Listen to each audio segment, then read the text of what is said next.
From Hollywood, it's time now for... Johnny Dollar. Earl Foreman. Hi, Earl. How are things down in sunny Florida? How soon can you come down here, Johnny? You got troubles? Yes, over a $2,000 insurance claim. Oh, now wait, Earl. How can you justify my fee and expense account on a claim as small as that? Johnny, Yeah? the responsibilities of an insurance company sometimes involve far more than just collecting premiums and paying off on claims. Well, sure. Keeping your clients happy, a little good old public service now That's and then. right, even a little attention to our national security. Sure. But on such a small policy, I still don't see how you can justify national security. Yes, Johnny. I'll grab the first plane.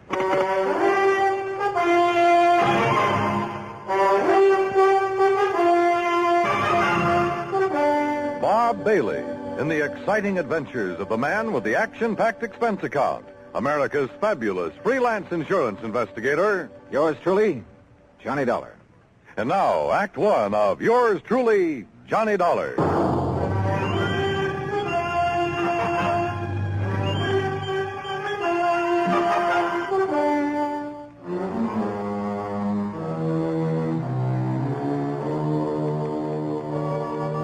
Expense account submitted by Special Investigator Johnny Dollar to Tri-State Life and Casualty Insurance Company, Sarasota, Florida.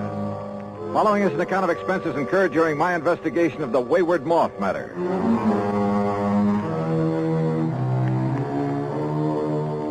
Expense account item 1, 9620, plane fare and incidentals, Hartford, Connecticut to Sarasota, Florida. There I was met at the airport by my old friend and fishing pal, Earl Foreman, and we drove on into town. You, like my new car, Johnny? When aren't you driving a new car? Well, now let's get down to Electric windows, power seat, air conditioning? Yeah, sure. Look, you said something about national security in connection with this insurance claim. Yes, Johnny, I did. Well, explain yourself. Well, that's the trouble. I can't. You mean to say you had me fly all the way down here? Now, wait, Johnny. Or was it just some trick to inveigle me into fishing, huh? Is that it? A crack at some of the great Florida fishing you've been promising me all these years? Well, who knows? Maybe while you're here, we will be able to get in some fishing, too. Two? In addition to what? Sure, Johnny. I just had my boat repainted, the engine overhauled. We'll go out in the Gulf for kings and Look, bluefish. Earl. And in the bay and the bayou back of the house, I promise you redfish and sea trout until you get tired reeling them. All right. Just tell me why you've had me come all the way down here to investigate a lousy $2,000 claim. I told you, I don't really know. All right, Earl. National security is involved. Yes. Well? Okay, Johnny. I issued a policy covering the chemical plant of Dr. John C. Allworth. What kind of chemicals? Well, you see, I don't know. Huh? I issued the policy at the specific request of Todd Swamp. Who's he? Chamber of Commerce. Knows more about this whole area and its people than anyone else. Well, surely you've seen this chemical lab. No, I haven't. You what? As a matter of fact, its exact location is a complete secret. Oh, now look, Earl, if you've issued a policy, if you're ready to pay off a claim, but if you haven't seen... Look, how do you know a couple of $1,000s worth of damage occurred? I've taken Todd Swamp's word for it. I trust him implicitly. Well, this is the doggone this... Earl, how can I possibly investigate something if I can't even... If nobody knows what... I give up. I'm sure that Todd will tell you everything. I'll take you in, introduce you to him, then I'll leave you with it. Leave me? That's the way he says it has to be. Here, take the keys to my car. You'll probably need them. But how would you get them? And if you need anything or if I can be of help, you know where to call me, at the office or at the house out on St. Armand's Key. Come on, let's go in.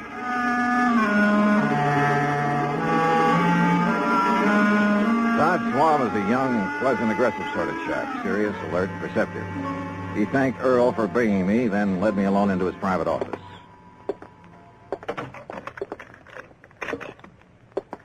Sit down, Johnny, and I'll get right to the point. Thanks. I know all about you, at least all I need to know. Not only from Earl Poorman, but from a lot of the cases you've handled. Well, then you one up on me. I also know that on occasion you've handled security matters, worked hand in glove with the FBI and so on. So? All right. My job here is not only to promote Sarasota, tell the world what a nice place it is to live, nice people, good homes, ideal climate. Great fishing? Yes, fishing, boating, just about everything. Okay, I'm sold. But what about this Dr. John Allworth? My job is also to be of whatever service I can to the people of the city. All right. Dr. Allworth has lived here for years. Chemist, retired. Until recently, that is. Well, go on.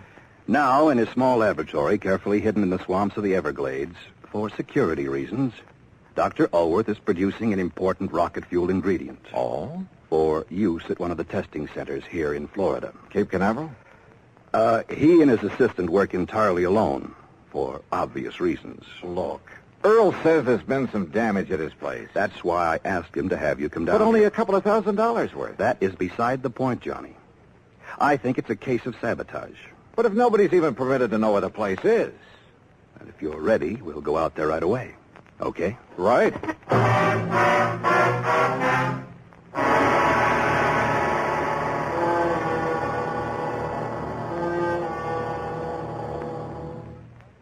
And now, Act Two of yours truly, Johnny Dollar and the Wayward Moth Matter.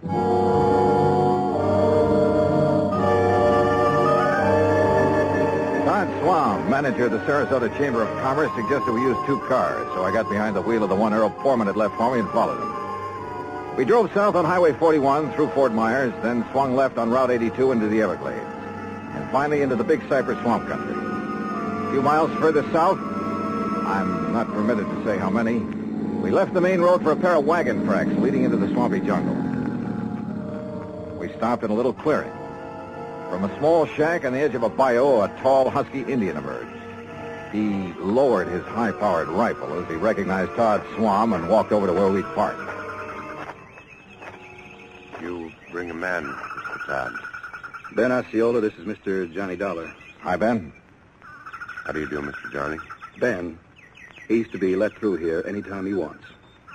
Very well, Mr. Todd. Have you the airboat ready for us? Already. Back of my house. Good. Come on, Johnny.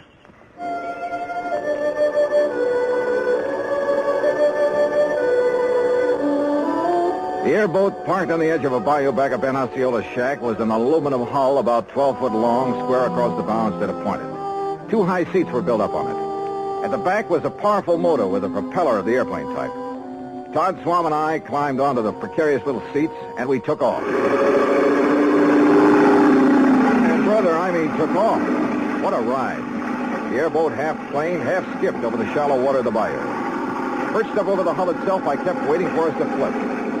After a quarter mile or so, we came on a vast plain of soggy, grassy marshland, splotched here and there with patches of clear water. Now and then, on half-submerged logs, big turtles quickly drew in their heads as we approached. More than once, a huge alligator gave us a beady eye, then quietly sank below the surface of a shallow pool. Plenty of rattlers and cottonmouths around here, too. Thanks a lot. Finally, we pulled up to an acre or so of brush and trees that looked almost like an island in the middle of the swamp. On it sat a long, low building made of concrete block. This is the place, Johnny. Unless you'd like to ride around a bit more. No, thanks.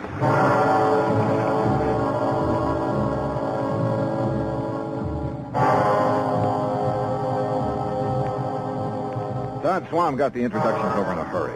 Dr. Allworth, a short, wiry old man with sharp features and a shock of white hair, led us into the laboratory building.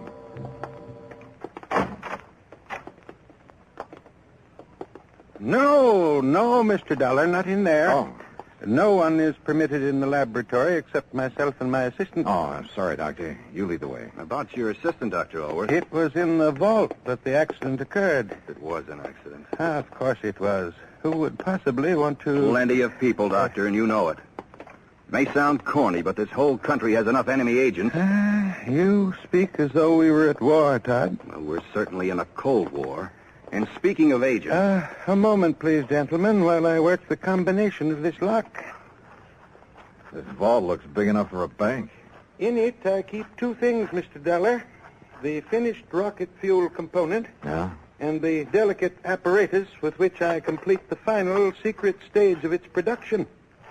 Apparatus no one but myself has ever seen. And you're letting us see it? Well, the accident has rendered it completely unrecognizable. I still haven't learned what happened here, you know. Matter of fact, I haven't either, Johnny. But I certainly have my suspicions. Doctor. There we are. No, don't go in. Well, The substance on the floor is so corrosive that... Well, look. You can see how the legs of that heavy metal table have completely corroded. Left nothing but a pile of splintered metal and rust. The rocket fuel did that? Now, there, in the corner at your left, are the rotting, tangled remains of the apparatus I mentioned. The apparatus the insurance money will replace so I can make up for valuable time lost. Doctor, I tell you it was no accident. What happened, Mr. Dollar, is that the heavy glass flagon containing the finished rocket fuel additive... Glass, Doctor? A very special glass, over an inch thick. The flagon containing about 5 liters of it was on that marble slab there in the middle of the floor, ready to be crated and shipped to its destination. I see. I had completed processing it night before last. Early yesterday morning, for some reason I have not been able to determine, the flagon exploded. Well, I'll bet I can find a reason. Where's that assistant of yours? Leon? Yes, Leon Salkoff. Salkoff? Yes, Johnny. A man doing secret work for the rocket missile project hires an assistant with a name like that. No, Todd. Leon Salkoff. Doctor, there was a famous, well, I should say infamous character by the name of Salkoff during the last war, a young chemist. Yes, Mr. Dollar. Mixed up in a couple of industrial bomb plots. And if this is the same man... It is the same man. Well, then, good heavens. Exactly what I think. No. You're both wrong. This man was cleared in the war trial. Well, what difference does that make? I say a leopard can't change his spots. But don't you see that not even he knows the combination to this vault? Some other way to get in? Those little windows up there? 8 inches square and 2 inches thick. And you're sure there's nothing in your process that would cause the bottle to explode? Oh, I have checked and rechecked it. Where was Leon Salkoff when it happened, and where is he now? Well, he went to Fort Myers for supplies early this morning. He should be back. My guess is that he kept right on going. Yeah, Todd, I'm inclined to agree with you. Because, Doctor, if what you've told us is true, well, somehow, someone must have got to this stuff. How high are those little windows above the ground outside? Oh, about 5 feet. Then a gun, perhaps, aimed in through a window. But they are all in place and unbroken. Well, any reason why one of them couldn't be removed from the outside, then replaced? Well, I don't know. I'm going to see. I'll be right back.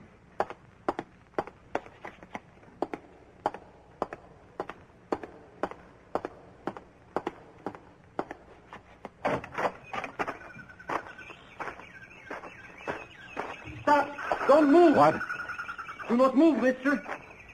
Or I will shoot you right through the heart. And now, Act 3 of yours truly, Johnny Dollar, and the Wayward Moth Matter.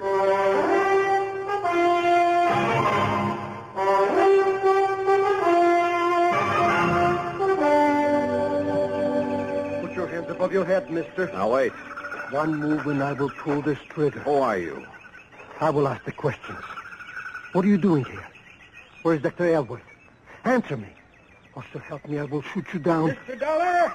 Mr. Dollar, did you find anything? Doctor! Stay there, Doctor. There's a man out here with a gun. What's that? No, don't come out here. Leon, no, that's Mr. Dollar. What? Johnny Dollar, insurance investigator, to arrange the payment of our claim. You're sure, Doctor? Of course I'm sure. Oh, I recognized him at the Swan Scar at the shack of the Indian. But when I saw the other car, well, I was worried about you. No, it's all right. He's here to help us. Salkoff. So you finally decided to come back. Mr. Swan. What took you so long, Leon? All the way into Fort Myers this morning, I puzzled over how the flagon could possibly have exploded in the vault. You found the answer? Or have you known it all along, Salkoff? I do not understand, Mr. Dollar. I think I do, Johnny. I thought so from the first. I've heard about you, Salkoff, about some of your activities during the last war. I pray that heaven will forgive me for what I have forced to do in that conflict, Mr. Dollar. Forced? It is my hope that by serving this wonderful country that has given me refuge, in some way I can make up for the terrible things I was compelled to do for the men who sought to rule the world. Now, that's a very pretty speech. Oh, it's true, Mr. Dollar. You've only to consult the records of the war trial. I may take a look at those records before I'm through with this case. I humbly beg you to do so. You still haven't told us where you've been all day, Leon. I tried to figure out how the explosion could possibly have occurred.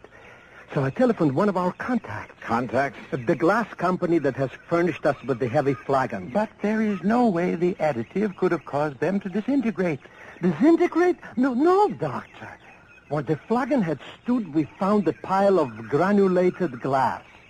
The flagon had completely crystallized. Oh, but even so, Wait. Of course. Of course. By some means, Exactly. A critical... The formula for the glass that I obtained from the glassworks indicated the possibility. Would you gentlemen mind telling us what this is all about? Mr. Dollar, I believe Leon has found the answer. Well, if he has, I'll take back a lot of the things I've said and thought about him. Of course, we can't be sure until we've proved it. It means waiting until morning. Oh, great. Meantime, we have a lot of work to do.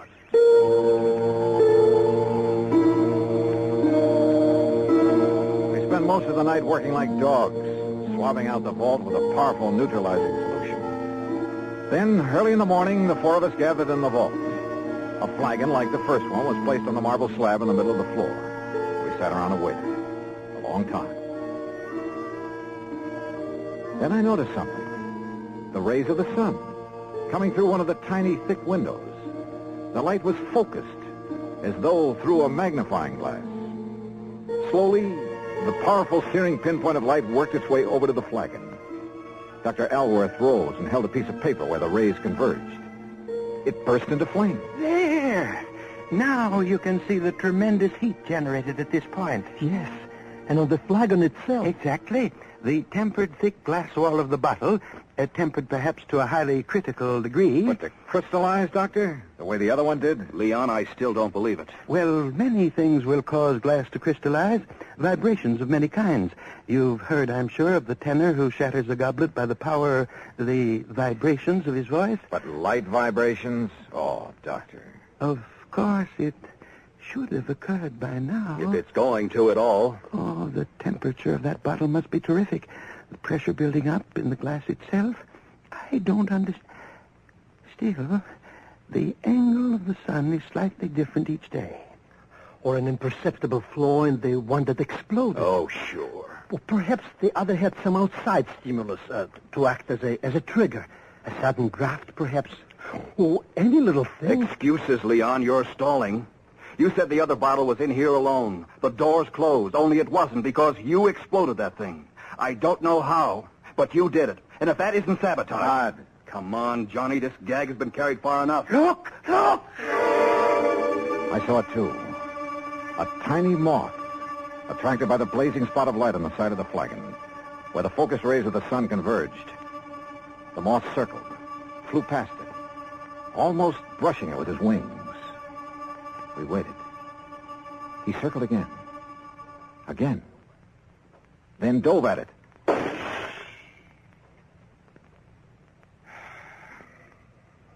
Well, Todd. Yes. Leon, I apologize.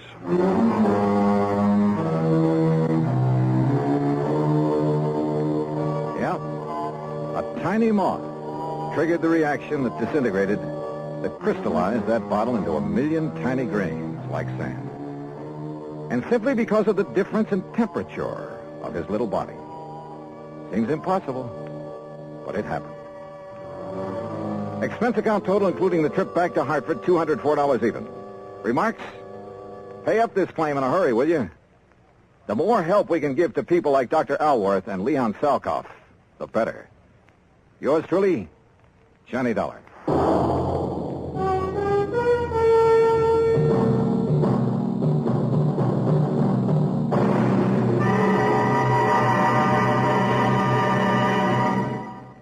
Now, here is our star to tell you about next week's story. Next week, well, I thought my job in Florida was all done.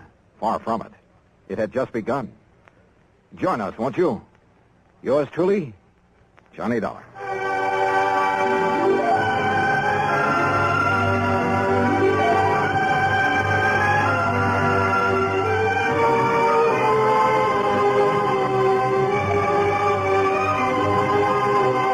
Yours truly, Johnny Dollar, starring Bob Bailey, originates in Hollywood and is produced and directed by Jack Johnstone, who also wrote today's story.